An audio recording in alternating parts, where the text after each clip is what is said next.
Hey, how you guys doing today?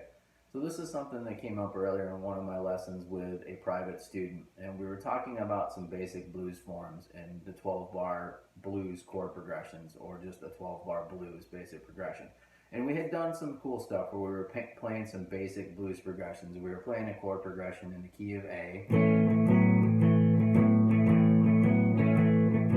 but he wanted to do something a little bit different. And this is one of the cooler things that comes up. And I don't know if you want to attribute this to the Chicago guys or where you want to consider this, but the way it was presented to me is it was often called box-shaped blues or box blues figures.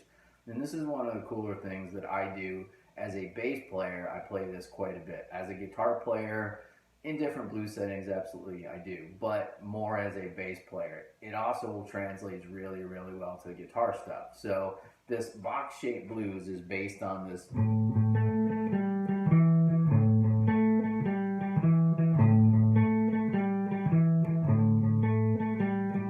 that basic idea right there. Now there's a million different variations and billion different ways that you can play this, but it's fun regardless, even in a very straight.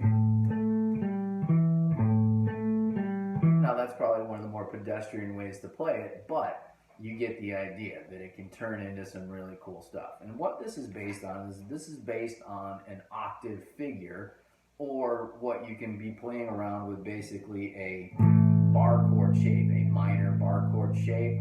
Another way to think about it is the minor pentatonic scale played without the minor third note in there.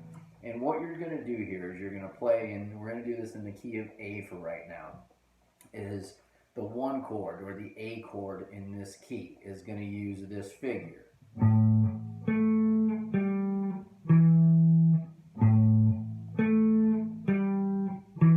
So I'm really playing the root A, and then I'm jumping up to the octave, which is the 7th fret on the D string, 5th fret on the D string, to the 7th fret on the A string, in those 4 notes.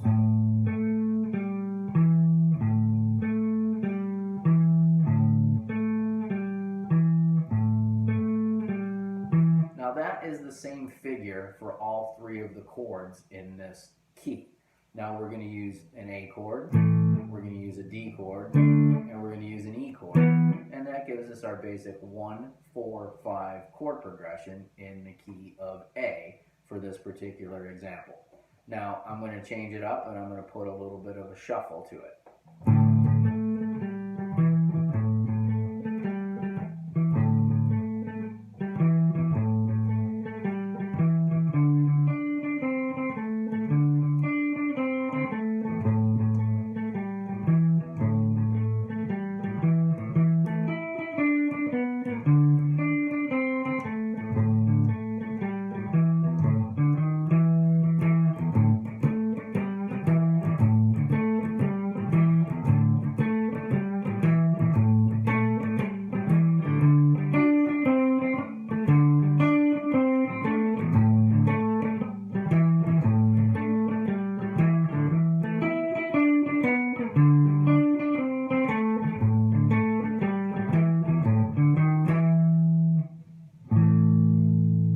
Now what I did there is I played it kind of straight, and then I put a little bit more of a swing to that shuffle rhythm.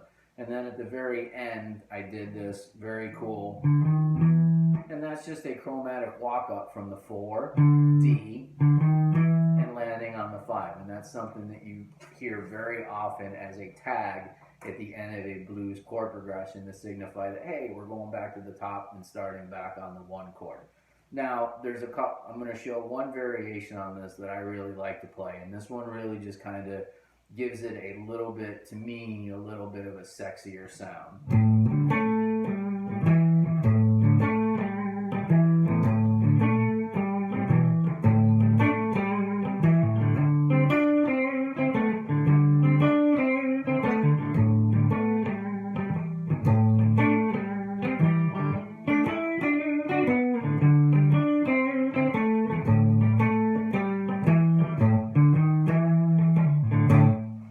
To me, that's just a fun way to play it.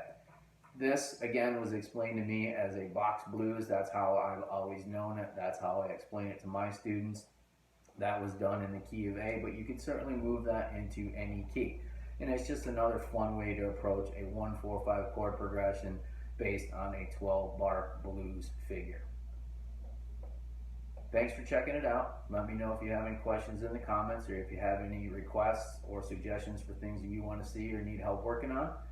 I look forward to seeing you guys again real soon. Again.